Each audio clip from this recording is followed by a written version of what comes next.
welcome to the Festival of Storytellers.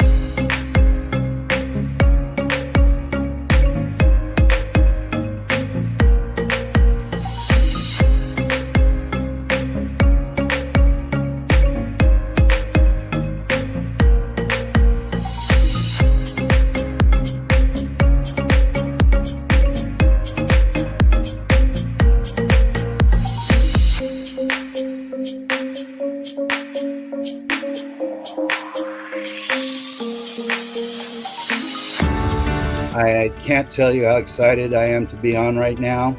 It's been a couple of weeks of excitement, getting prepared, and I've done a lot of things in my life, but this has got to be close to the top. Thank you, Reader's Magnet, and thank you, John, for putting this forth and taking the chance on us authors in presenting this out to the world. I've enjoyed this immensely, Joanne. Ellie, so have I. Thank you for who you are, and thank you, Reader's Magnet. You all are beautiful, and you've worked so very hard, and we are blessed. We are. I thank everybody that's involved with this process, because we know writers need readers and writers need publishers. We thank Reader's Magnet and everybody that's involved. I love Reader's Magnet. They say, we share your stories with the world.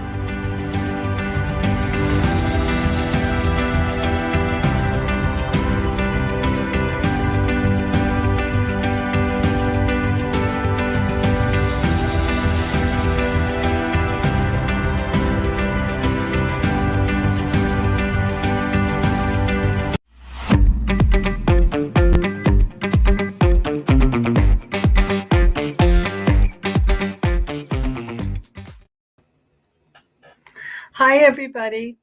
I'm Lynda Daniele, and I am the author of these two little books, Grandpa Nick's Bump and Grandpa Nick the Conductor. And I just want to thank Reader's Magnet for this wonderful platform. I'm a little bit late today because there was a couple of little technical glitches, but we're doing good. And so thank the team, Reader's Magnet team, for helping me to get back on today. And but I want to thank everybody at Reader's Magnet for having this platform, because it's really a wonderful platform. It's a little bit different because it's from the authors. We get a chance to actually talk about our books and why we wrote the books and all sorts of things like that. And I also have been learning quite a bit from the other authors, because I've been watching all of their telecasts, or many of the telecasts as well. So I'm really happy to be here. And it dawned on me the other day that, actually last night, that I haven't even talked too much about my background. And I noticed that some of the other authors had done that. So I thought, well, gee, I better do that too. So I went to high school and college, Marymount College in Tarrytown, New York, a very long time ago. And I majored in voice, in music, and I have a BA in music.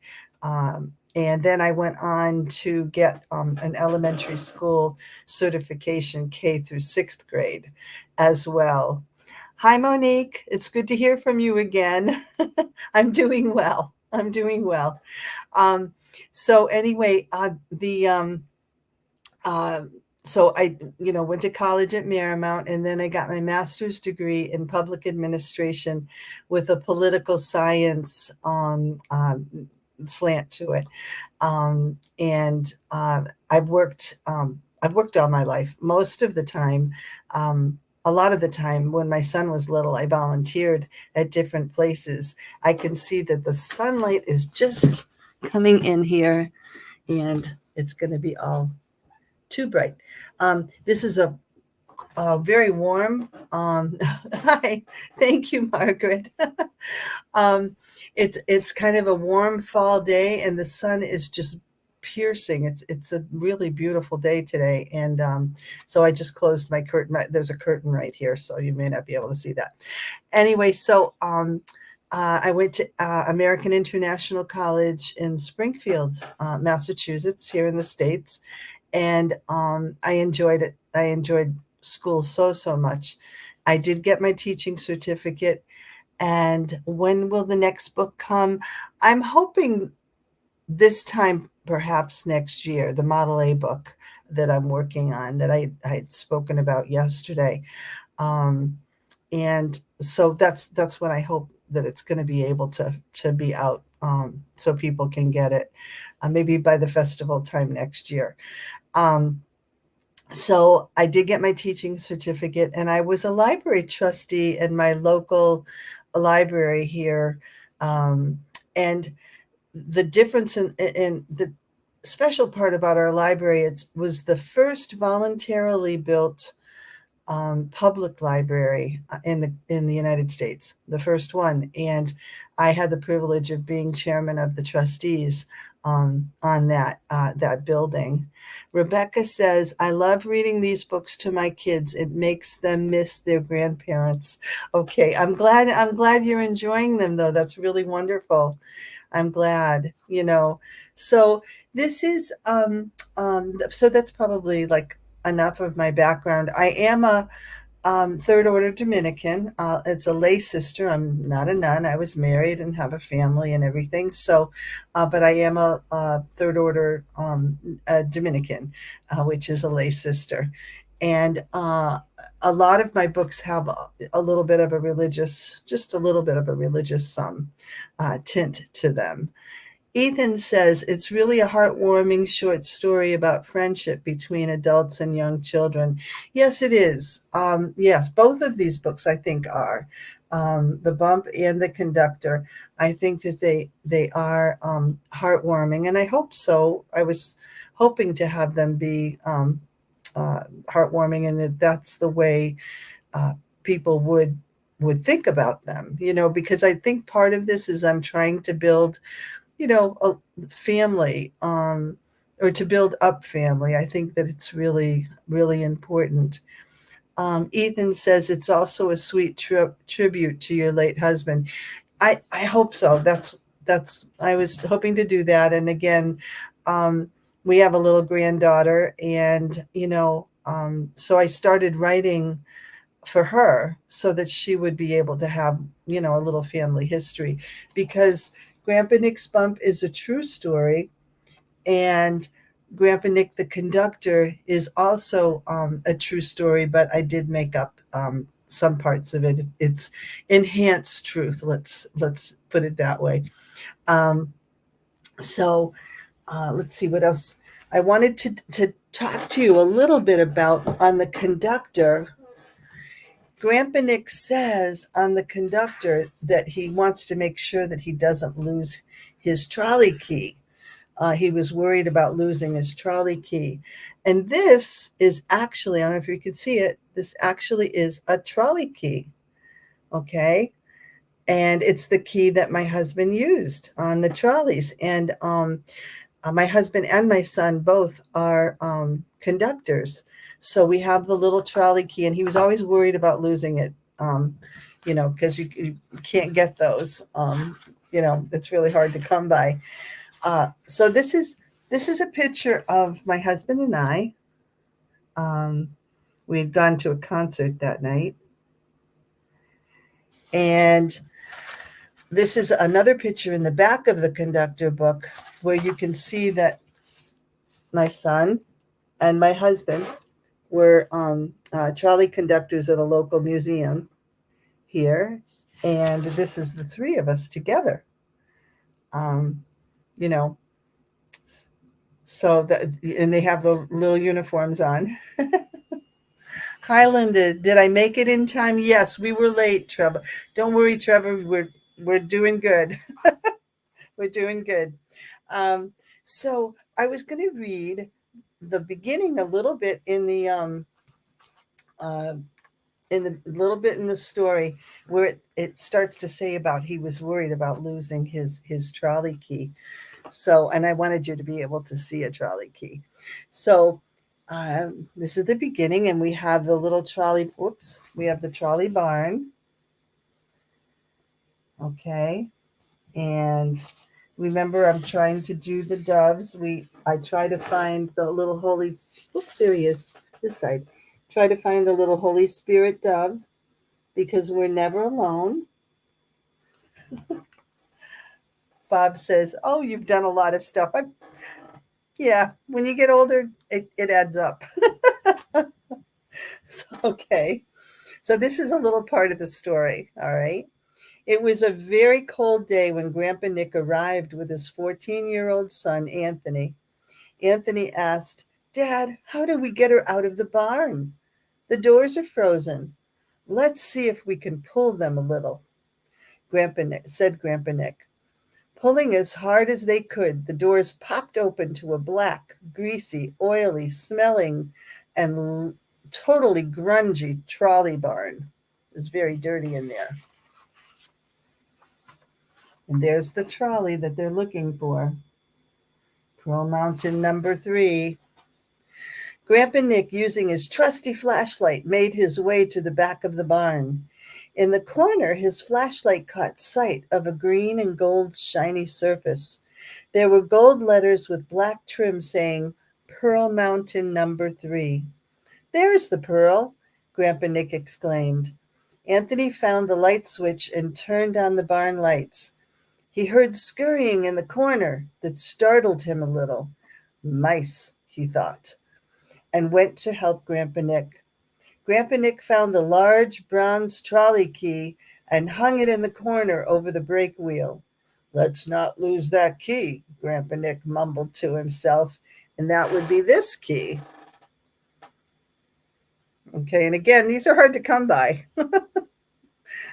Okay, this is very old. It's very, very old. Again, Anthony heard a scurry in the corner. "That sounds like an awful big mouse to me. Dad, what do you think that sound was?" "I don't know, maybe a rat or something," said Grandpa Nick. "Can you hand me that wrench over there?" "Sure, Dad," answered Anthony. There was a whining cry, and Grandpa Nick put down his wrench and said, "Okay, that's it. Where and what are you?" They both whipped out their flashlights, and the search began. "Don't trip on the rails, Dad," shouted Anthony. Grandpa Nick had big work boots on, and he tended to be a bit klutzy. So there's something that happens in that trolley barn, but I don't want to tell you what it is because you have to read the book. But I'm going to share a little bit more here with you. Let me see the page that I want here. Oh, here you go. Here's Grandpa Nick with the Holy Spirit dove on his hat, and he's giving thumbs up to some friends of his with getting some kittens. Okay, so let's see what it says. Then one day, Grandpa Nick had visitors at the trolley barn. They wanted to see what a real trolley barn looked like and how those mechanical machines go. That was Grandpa Nick's favorite question. He would talk and talk and talk a long time about trolleys. Grandpa Nick asked his new friends, "Would any of you like a black and white kitten?" He introduced them to the 4 little yins while Mama Yin was off hunting. One of the men mentioned that he had 4 children and perhaps he could take 1 kitten for all of them. "I have to ask my wife, but I'll get back to you soon," offered the man. "Oh, sure," said Grandpa Nick. And I wanted to tell you that this person here, is a friend of my son's, Johnny. He's a really good kid, and he's like a biker dude. Okay. So then we have this page here where there's 4 kittens and there's 4 children.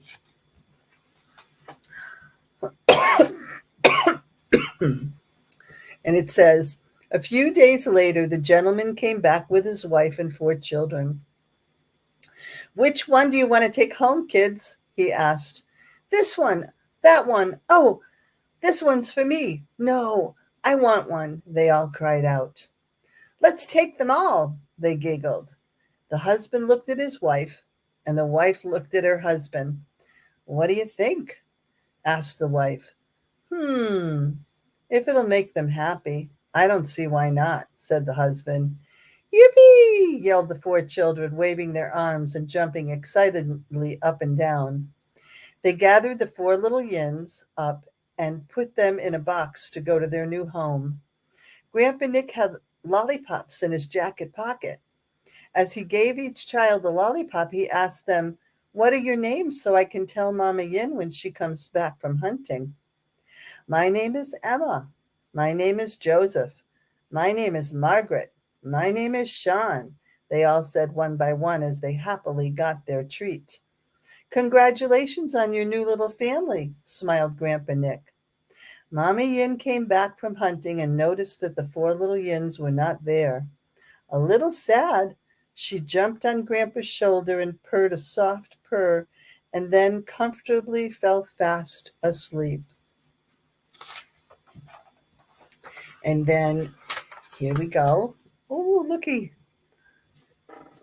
Grandpa Nick has a little kitty cat on his shoulder while he's driving the trolley.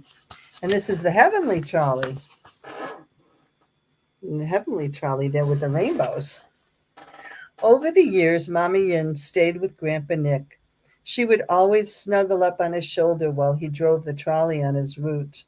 All of the passengers loved Mama Yin and Grandpa Nick when they went on trolley rides with them. We're a good team, Grandpa Nick told the passengers. Many commented on the love between Grandpa Nick and Mama Yin and said that they were a match made in heaven. Many years later, Grandpa Nick is now in heaven and so is Mama Yin. They're driving a trolley picking up heavenly souls. All aboard, bellows Grandpa Nick with Mama Yin on his shoulder. Well, we'll always make a pretty good team, winked Grandpa Nick as they sing along their way. And then there's a little song, and it's a trolley whistle song. And if you ever notice that the trains and trolleys have a pattern of when their whistles go off, well, each of those patterns means something. There's a reason that they have the sound patterns that they do. So in trolley whistle language, one whistle means to stop, two whistles means to go, many short whistles mean danger. Get your trolley whistle, recorder, trumpet, tambourine, and instruments ready. 4 beats. Play your instruments on the whistle, refrain, and rap. Natasha, yes, my books are available on Barnes & Noble, Amazon, and also on my website, ldanielebooks.com. This is my professional my professional little handwriting there. And I think it's scrolling on the bottom here as well for you. So this is the trolley song, and we'll rap. Who knew Mrs. Daniele could rap? Okay. I am the conductor and we're going on a trip. I am the conductor and we're going on a trip. Do, do. Let's keep going on this beautiful day. The sun is shining and we're on our way. Do, do. It's time to stop and let folks off. Do. Let's get going again. Let's get going. Do, do. Oh no, there's a bear on the tracks. Danger. Do, do, do, do, do, do, do. He's okay. He's moving off the tracks. Do, do. We're going back to the station. Do, do. It's time to stop the trolley at our destination. Do. Hope you had a time that's jolly, riding with me on the heavenly trolley. Do, do. Ta-da. So that's the little rap song at the end. And it's 4 beats. And if children want to, they can change it from a bear to a lion to a tiger, a cheetah, a monkey, whatever that can be on the tracks. But then nobody ever gets hurt on the tracks, so that's a good thing. So and there's a little rainbow there too, as well. And Reader's Magnet artists were the ones that came up with this like silent movie screen. The black with the white printing, and I thought that was ingenious when they showed me that, and I accepted it. I thought that's a really good idea. So that's part of the conductor, Grandpa Nick the conductor. And the other thing I wanted to show you was something that you may or may not know about. When it comes to going on a trolley, if you have, let's pretend this is a ticket. All right, I think I've got a couple sheets here. If this is your ticket, well, when you walk on the trolley and you sit down, the trolley conductor will come up and say, "Can I punch your ticket?" So if this is a pretend ticket, here's my trolley punch. Okay, this is very, very old. Very, very old. All right. It looks like a punch that you would have like in school or in an office, but it's very different in that when they punch it, let me do this. It leaves a different kind of, I don't know if you can see that, a different kind of shape. It's not like a circle. It's a different kind of shape. And each conductor has a different shape. So at the end of the day or the end of the week, when they're taking all their tickets, they can tell which conductor punched the ticket. Okay. So this was my husband's actual punch. All right. And that's the shape of his punch, the hole that he would make on the ticket.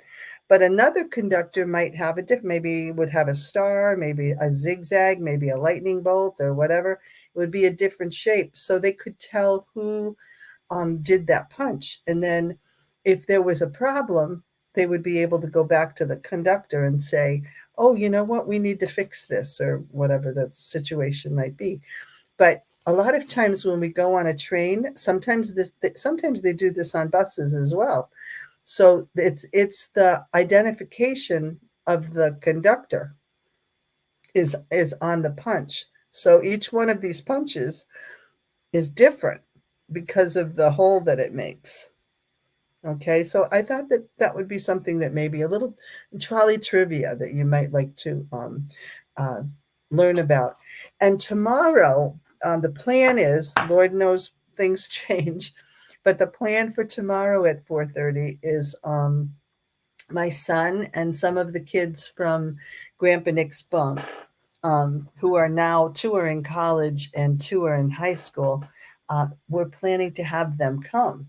So these are the children when they were little, when I wrote the story, this is the age that they were with my husband. Okay. But like I say, they're much, much bigger now.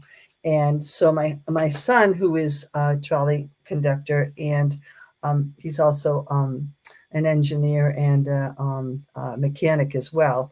He works on the old cars like the Model A, and we have a Dodge truck and things. And he likes to work on machines. So they will be here hopefully at 4:30. So I'd like to invite everybody to come back tomorrow at 4:30. And then I also will be broadcasting every day till the end of the fair at 4:30 as well. So, and again, I'm just having so much fun doing this. And everybody's been really great, even with the glitches that we had a little bit today. Everybody, the whole team got together and we were able to fix things. And what do you know? Here I am. So let me check my time. Okay, 5:06. If you have anything that you would like to type in the chat, or if you have a question or a comment or whatever, please let me know.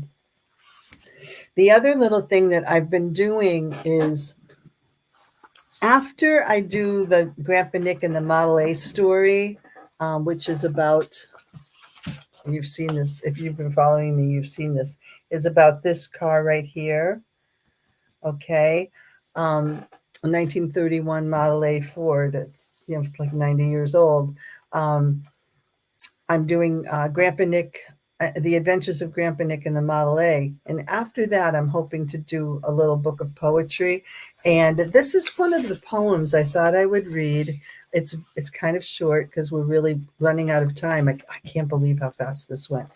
Um, and it's called Invention. And it's just draft form. That's all it is, but hopefully, I'll have some poetry after the Model A book is done, and I can put something together with that. That's my plan anyway.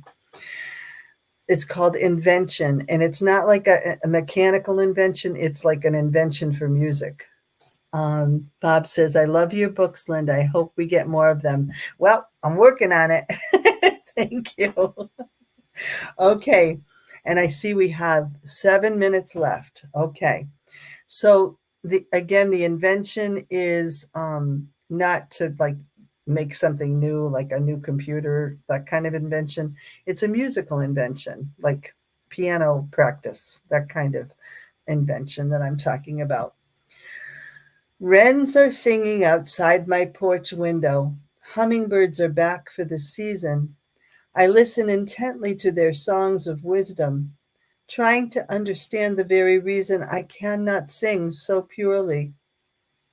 Childhood surfaces in my soul, and I remember fondly daisy necklaces and crowns, bracelets of black-eyed Susans and lilies lazing around, fairies circling and landing on my wrist, playing their inventions from their favorite playlist. If I reach back far enough, I can see the face of the moon at dusk, smiling at my dance, making shadows with my fingers, and playing grass reed trumpets that call for trust in the moonlight. Where does innocence go? She never really leaves us. We leave her in the dust of memories until we are reminded by the slightest reel of bird song in the wind.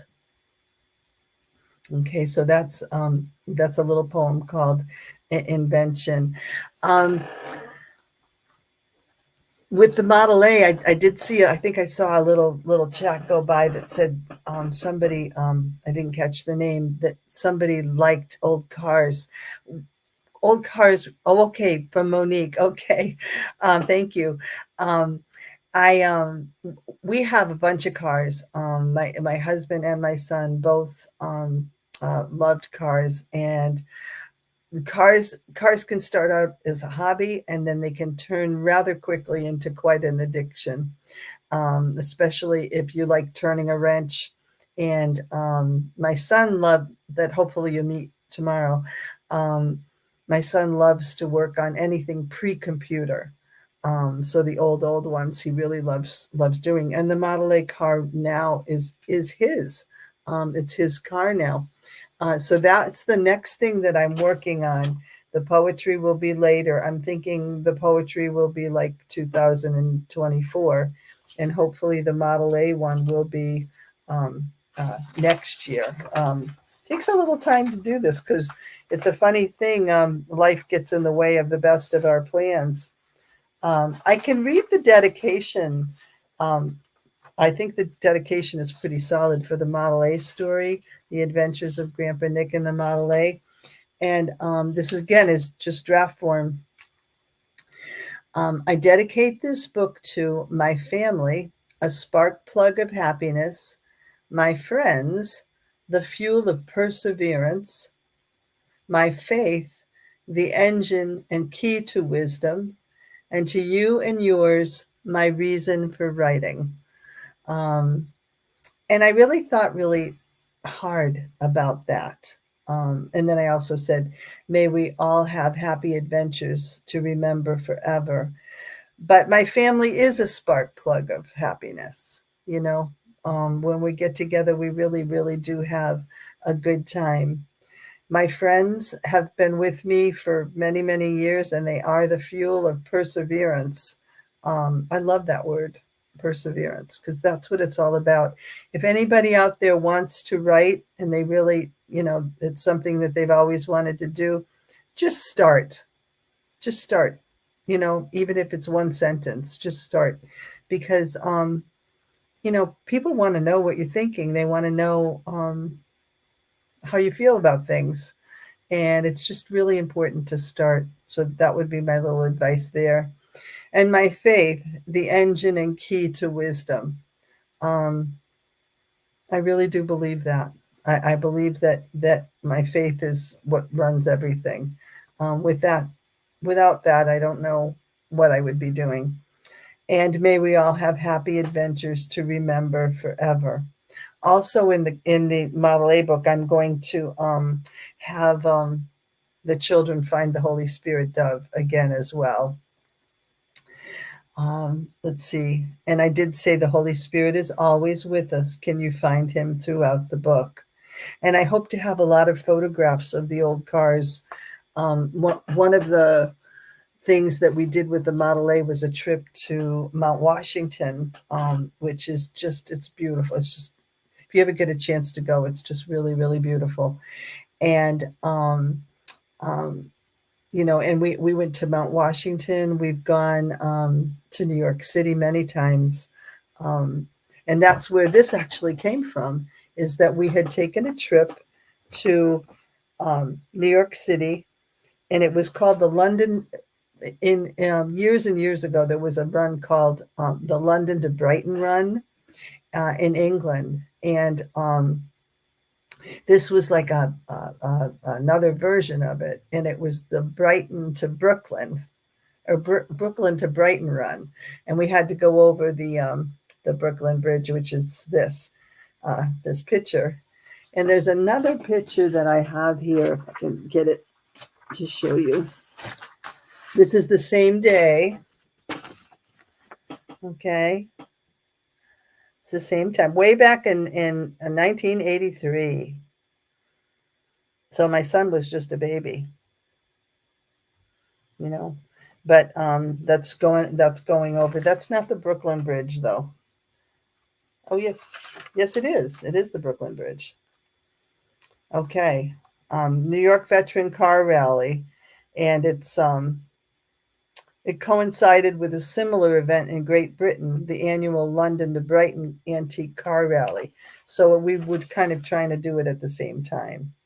So one of the fun things to do too is that we have old car clubs, and my husband and I also were part of an old car club as well. So if anybody's interested in old cars, you can join a club. Maybe you like, a Fords or Chevys or whatever kind of car that you like. And then you can join the club. And a lot of times they'll take car runs and different trips and stuff. And over the years, my family and I have just had wonderful, wonderful times doing that. So we covered a lot of material just in a very short amount of time. We talked about some of the stuff that I've done in my background with my schooling and music, and that's why the rap song, and public administration and the building of our local library, which was, it hasn't been done since. It is the first public library that was voluntarily built. So that means we put public, private, and volunteer labor, and union labor as well, on the same project. That's a lot of work. But I was very, very happy to be chairman of the library trustees when we were building that building. It's still beautiful, and everybody in town loves it. I think that we're kind of getting out of time a little bit, but again, here's the trolley key. Okay, again, that's very hard to find. And this is my husband's trolley punch. And this is really old. It's very, very old. And tomorrow at 4:30, hopefully, if things work out, my son and some of the children from Grandpa Nick's Bump will be able to be here. And my son is much older now. He's 40. So, you know, uh, so it should be kind of fun. You get a chance to meet them, and they can talk about what they remember about Grandpa Nick, and my son can talk about what he remembers of his dad. So that should be kind of fun, and hopefully it will work out. That's the plan, but who knows? So I want to thank Reader's Magnet again for being a good team and getting me on today, even with the technical stuff. And, I look forward to tomorrow. I will be here every day at 4:30. Oh, good, Trevor. I'm glad you're looking forward to seeing them. It should be fun. And I will be here every day at 4:30 from now until the end of the festival. And so I hope you have a great night and enjoy your family time together, and just be the light. Just be happy. Have a good night. Bye bye.